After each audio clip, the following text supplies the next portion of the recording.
Hi, Veronica, and welcome to the Natural Birth Podcast. How are you today? I'm doing okay. It's so wonderful to be here with you, Anna. Thank you. Thank you. The first day of your bleed. I know that that always draws you deeply within, and hopefully it will guide you on a deep journey through your birth stories with us. Thank you for sharing. So, today we're going to touch upon both of your births. We're going to kind of dive deeper into your second one. But of course, our first one really shows us so much about the mother we need to be for our child and so many pearls of wisdom. So let's begin from the beginning. You became pregnant, and did you know instantaneously that you wanted to have a home birth with your first, or was that a process you went on? Yeah, I did. I grew up hearing about my mom having my sister and I naturally. And she had a really long birth with me. I was her first. I was sunny side up. I was 36 hours and she persisted. And I loved hearing that story. And she loved telling it. And I really feel like it instilled this reverence for women, for our power in me that I'm so grateful for. And I know you do this with this podcast, and we need this in the world. I think hearing these stories has such an impact on how women see themselves and their capacity for birth, and not just birthing humans, but like anything you want, right? So yeah, I knew right away, probably even before I got pregnant for years working as a doula, that it was one of my goals. Beautiful. So you went on to plan to have a home birth, and then what happened during your birth journey that made you transfer to hospital? Yeah, so I had 2 days of prodromal labor, which everyone will tell you. And I had told my doula clients, like, oh, it's prodromal, like, just rest, it'll be fine. And I will never say that again to any woman because it was really painful. My son was sunny side up and asynclitic. And so, because of that, trickier position, I had major tailbone pain with every contraction.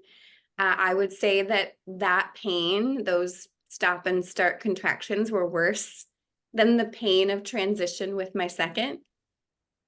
And on an emotional level, I had been to births where prodromal was happening. I kind of knew like it can be, a little more dynamic and longer. So emotionally, I was anticipating, okay, I've I've got a whole journey here. And then finally by the third day, I was at 8 centimeters, exhausted. Um, and my midwife offered to break my bag. Mm. And I said, sure, at this point, like let's get this show on the road. Let's meet my baby, right? And there was thick meconium. Mm. So I didn't see it, but my doula described it as like, soft serve ice cream. Like it was, Mm. Wow. so it was a non-emergent transfer, Mm. luckily. Uh, I got to the hospital and got an epidural, got some sleep, and he came flying out. Like within a couple hours, it was about 10 minutes of pushing, Mm. which looking back, it was probably too fast of a pushing stage because I had some different tears that typically you don't see, right? If you have a longer, more controlled pushing phase.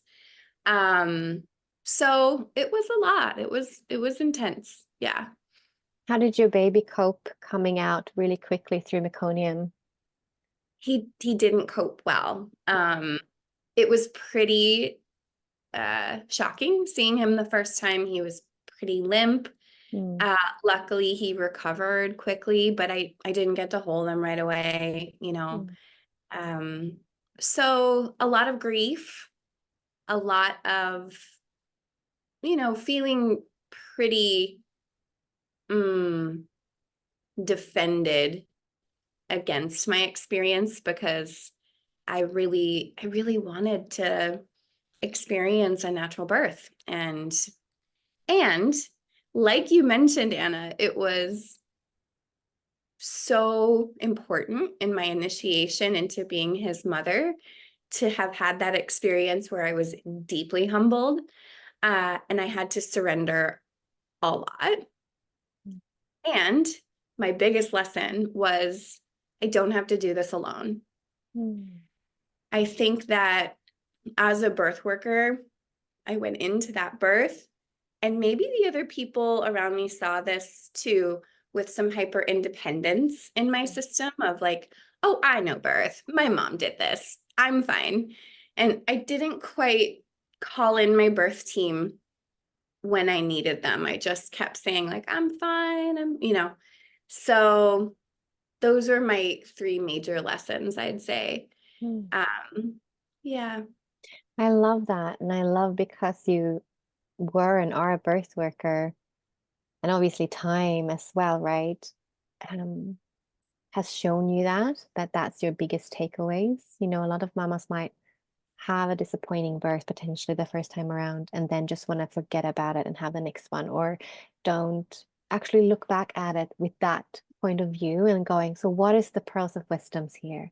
What did it teach me? Because everything in life teaches us something, and we judge it as negative or positive and all these things, but each has truly a gift in it, right? So I love that you could condense it so beautifully for us. And I think it's very inspiring for anyone who maybe had a similar story for their first to go on like you did and then have your second redemptive one that really did unfold the way that you hoped. So let's dive on into that one. Before, like, was there a big gap between your babies, and did you do any kind of healing work or any kind of work on that experience, or prepare differently, or did something differently before having your second?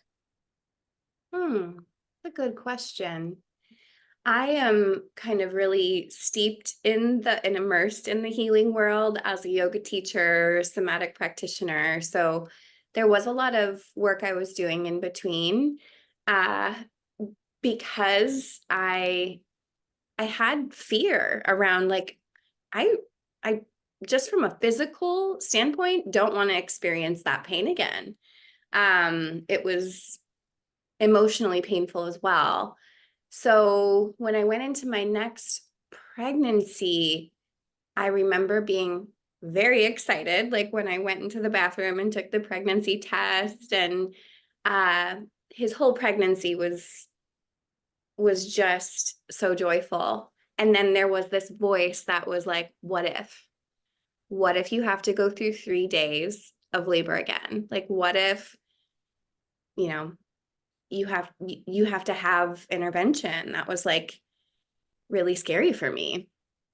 Um, and then I did a lot of, you know, tarot reading actually during that pregnancy. I did a training in tarot. If you're familiar with tarot at all, one of the things that it really helped me to do on a somatic level was look at the cards. Let's say, for example, like the Tower, which is everything's falling apart, chaos, uh, this uprooting of everything that needs to be uprooted, right, in order for a new foundation to be planted. And in the beginning with tarot, I would pull those cards and just get contracted and tense and, oh, it's coming. And eventually with tarot, like the more you look at those images, the more it teaches your nervous system, like, actually, no, this is medicine. And that was a huge game changer for me. My midwife, I will never forget this. When she saw me get worked up in our appointments and get in my head about, like, well, what if that all happens again? She would look at me with so much sincerity and so much conviction and just say, Veronica, you are going to do this. You're going to do this. You're going to do it the way you wanted to. And I mean, I'm getting the chills just saying it. Like, the way she said it, Anna, was like, I was convinced. Like, something about her made me feel so confident. That's the kind of midwife or birth support you want, hey? Yes, yes. So, sure enough, contractions start. And I also went to 42 weeks with my first, and that was another fear of mine because um, I am not, I wish I was the kind of person who enjoyed those last few weeks of pregnancy, but I really don't. Um, excuse me. And then, so contractions start around 40 and 5. So I'm like, hallelujah. Like, I'm not going to 42, right? But they're a little prodromally. They're like start and stop, but mild. I Mm. don't feel the tailbone pain. And I was very diligent about doing the mile circuit the weeks leading up to this birth, which is a series of postures to help baby align in that optimal position. And I would do it until like I could feel him come out of my pelvis in that first position. And I could feel him go into the left side. And there's just a level of embodiment that's available to you, maybe more so with your second or third, that I didn't really feel that happening with my first. It felt like he just was, I'm on the right side and I'm not budging. Like, that's it. Maybe there's more space, right? So he's on the left side. The contractions are mild, but I'm still getting hit with these waves of like, oh no, it's prodromal labor again, right? It's happening all over again. And my mom came in, and we have a kind of more complicated relationship. And I was like, this is either going to make this worse or not. We'll see. And I looked at her and I said, Mom, I cannot do another 3-day labor. I don't think I can do this again. And she is normally very chatty, but she got completely quiet. She looked at me with just so much love and tenderness, and she kissed my head. She didn't say anything. She just kissed my head. And I went right into active labor. Wow. Yeah. And if you know my mom, she normally gets anxious. She normally gets, tense up. She'll tense up herself. Instead, she just was peaceful and calm. Like she just knew Mm. what I needed. So I go off into active labor. Contractions are intense, but still 5 minutes apart. My husband's squeezing my hips. We're timing them. And, my contractions never got to more than 4 or 5 minutes apart with my first. And I'm realizing like that's just how my body labors, Yes. you know? Mm. And I'm sure maybe you've seen that Oh, as a mid. absolutely. I have. And I love this story. And I love when women have this story because it's so important because we have this model that, oh, you're going to have 2 to 3 in 10 minutes. That's when you're now established. And then maybe you'll have even 4, or 5 in 10 and blah, blah, blah. And yes, some women will have that. Maybe most women will come to that. But there's these women like yourself and some of my clients for sure that never reaches that and that actually continuously have irregular. They might still be like 2 or 3 in 10 minutes, but they're irregular. They have 3 minutes apart, 1 minute apart, 4 minutes apart, and that is actually their way of birthing. And I've noticed it seems also to be. I mean, there's one way if you have a posterior baby like you had the first time, like they also have their own way of being birthed and their different way of having contractions. But I've noticed that the ones who might be maybe not have a posterior baby or something with positioning, they tend to be very highly sensitive women who Yeah. have, yeah, who have this kind of irregular pattern, or it's just so very easily disturbed. The chemistry is just so delicate. And these women who I think also women, tend to be that more and more nowadays, highly sensitive, empathic, and so on and so forth, right? If you are this woman, yeah, it seems to be a pattern. Not everyone, obviously, if someone's listening and who's identified as highly sensitive, I'm not saying you're going to have this, but I've noticed with my clients that yes, there's a pattern here. Mm. I really appreciate you saying that because I think it's really easy. In my first birth, I kept thinking like, well, I guess I'm never going to get to active labor because the contractions aren't, as regular. And that maybe almost held me back, Yeah. right? Just the anticipation of I'm not there yet, I'm not there yet, I'm not there yet. And Mm, I think that you've probably experienced this where you're at a birth, you're like, forget about the contraction timer. I'm just going to be present and let time be nonlinear because let's face it, in birth, we're not in a linear space, right? yeah. And I think when you have someone who can give you permission for that, it really opens up so Mm, much more of your own power to just trust your body. absolutely. And I think that what you're also kind of coming within your story is that knowing too much, actually being a birth worker can be a problem if we're getting into our heads and we're analyzing our own birth, our own labor, what's happening now. And as you say, I think it's also quite common that as midwives or doulas or birth workers, we become highly independent in our own journey too. Yeah, I love those takeaways that you had from your first. Yeah, yeah.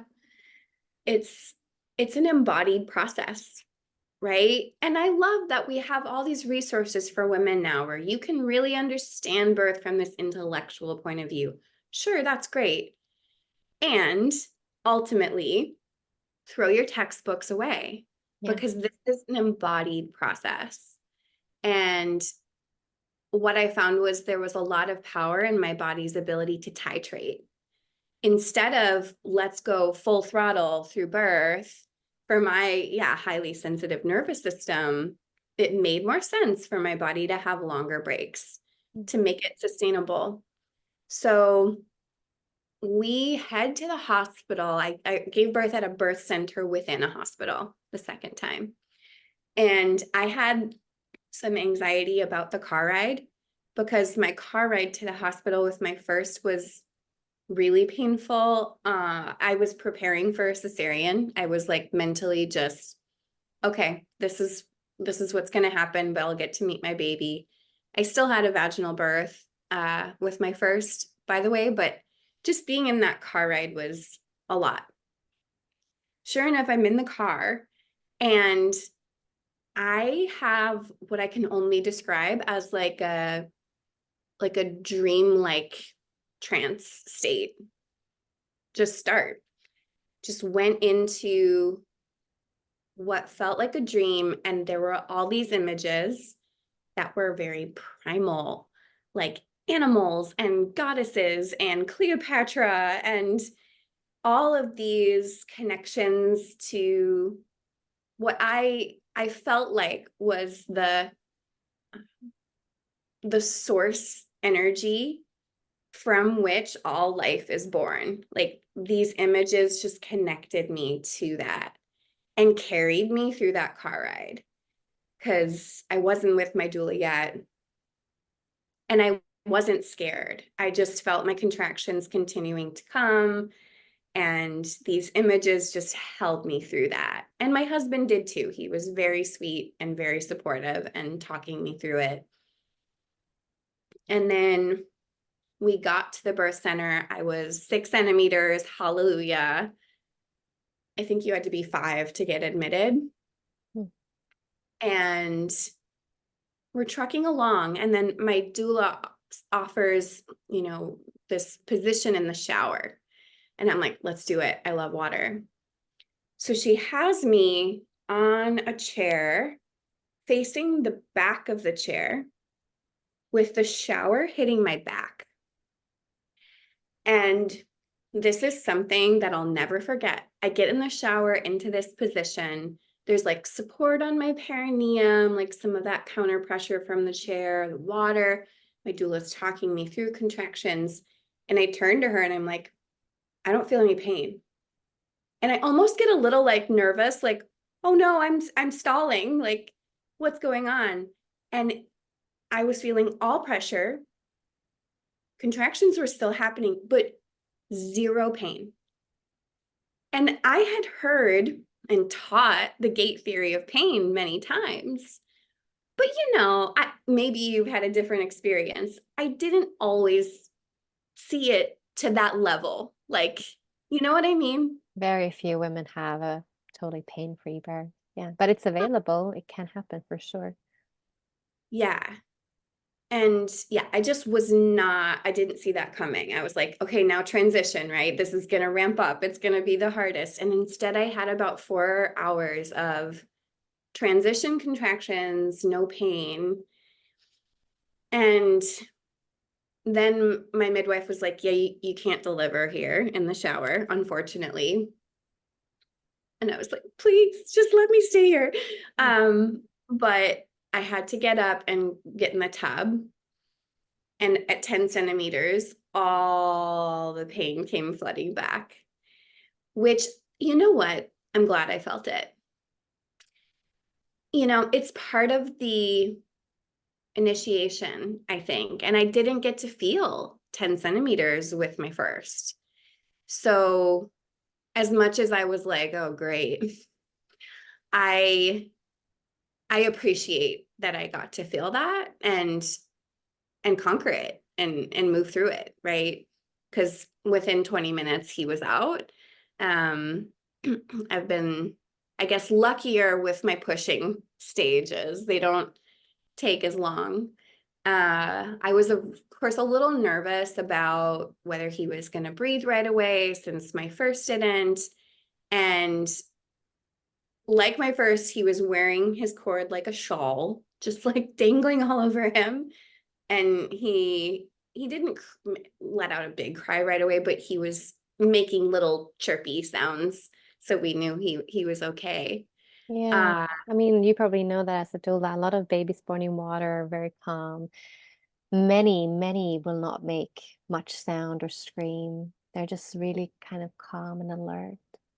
yeah, yeah, that was my Nico guy, and we got to hug right away, which I didn't get to do with my first. And I just remember like kind of it was otherworldly. I mean, hard to describe, right? But so much awe. And I I was really happy on my wedding day and different parts of life, right? But there's nothing that compares to being like, we did it. Like we did it. I'll never forget that high. Because you hear people describe it in birth, or I had, many times witnessed it and heard stories about it, but it is just the biggest high of all highs. If you would describe the difference between your first and your second in that moment when you have your baby on your chest, I know the first time it took a while, but when you had the both of them on your chest, what was the difference if you would describe it? Yeah. I feel like with my first, I felt really wounded on a physical and emotional level, a spiritual level. And within that wounding, I put his head on my chest, and that felt like a balm to my soul. It was like like I loved him so much, and that was what brought me back together. And with Nico, it was like so much expansion. It was like, oh, I'm so powerful. I did this. Like I remember seeing him and being like, you were in my body. How did this even work? Like I don't as much as I understand that birth is you can trust birth, there's still this, oh my gosh, how does this even work? Like, so, yeah, whenever I connected with my second in pregnancy, it was just a lot of really bright golden energy. I even saw a medium, not a medium, a psychic when I was pregnant with him, and she was like, it's just all gold, bright energy from him. And yeah, it's wild how different they continue to be. Yeah. Isn't that very interesting? Both, I believe that how we are birthed, our birth imprint definitely affects us and how we move through life, but also the soul that comes in, every one of us have our own personality from the get-go, and that also kind of transpires in the birth we have. And I think that's really important, especially when I work, I think for all mamas to hear, all women to hear, but also like when I work with birth trauma and people come to me to heal their birth trauma, this is something that I think is so important to understand. It's not just up to you as the mother to create the birth that you desire for you and your baby. It's a diet, and you don't know who's coming through and what that journey for that baby needs to be for that baby's soul as well, and like their life journey and the imprint that they're supposed to have. And it might not be the dreamy birth that you wanted as well. And that, if anyone's listening right now who might have had a traumatic birth, give yourself some grace, that it's not all up to you. And as women, I think we're so good at blaming ourselves for absolutely everything, but especially for the birth outcome in case it doesn't unfold the way we desired. Yeah, absolutely. And I think that that gets unfortunately instilled in us from a really young age, right? Like we're taught that our bodies are uncontrollable, they need to be controlled, they're a nuisance, our cycles are just something to put up with. And then we go into pregnancy and birth with that message still kind of, whispering that shamey, blamey stuff to us. And uh, I think that it's easy to then take on this really hyper masculine approach to, well, then I'm just going to do everything right. And I'm going to memorize all the steps, and I'm going to, do all the exercises to get my baby in the right position. And actually, with my first, having that part of me get sort of dissolved was really, really healing in a way. I mean, it sucked. Yeah. Yeah, but I love it because it comes full circle with you acknowledging the teaching that you actually really needed. And maybe that was the way it needed to happen for you to actually do that work that, we need to, what, quote unquote, negative experiences or traumatic events do to us is they break us open. They break our defenses open. And it many times is a gift in disguise, isn't it?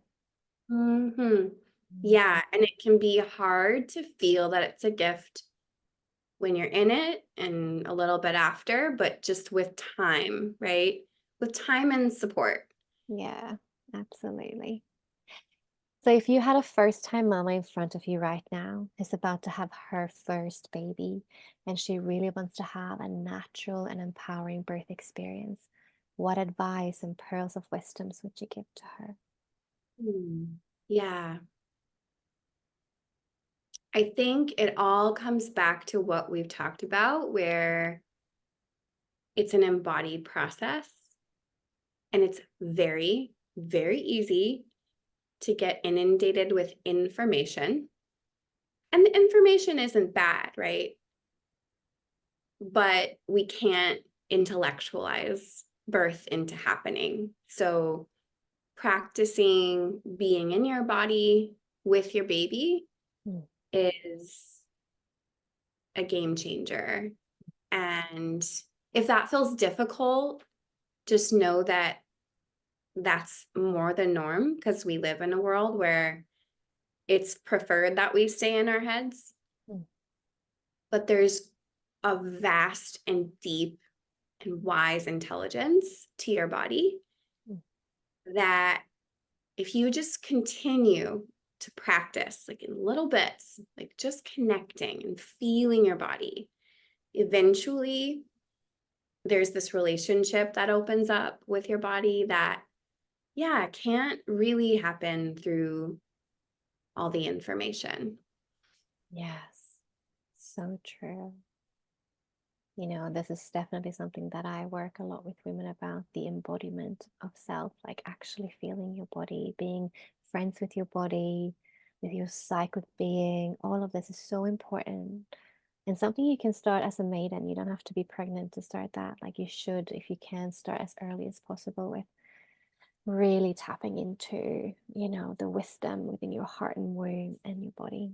Thank you so much for coming on the podcast and sharing your beautiful wisdom with us. It's been a pleasure having you. Thank you so much, Anna. It was really, truly a gift to have this conversation. And I so appreciate that you're holding space to share these stories. It's so important. Thank you. Thank you.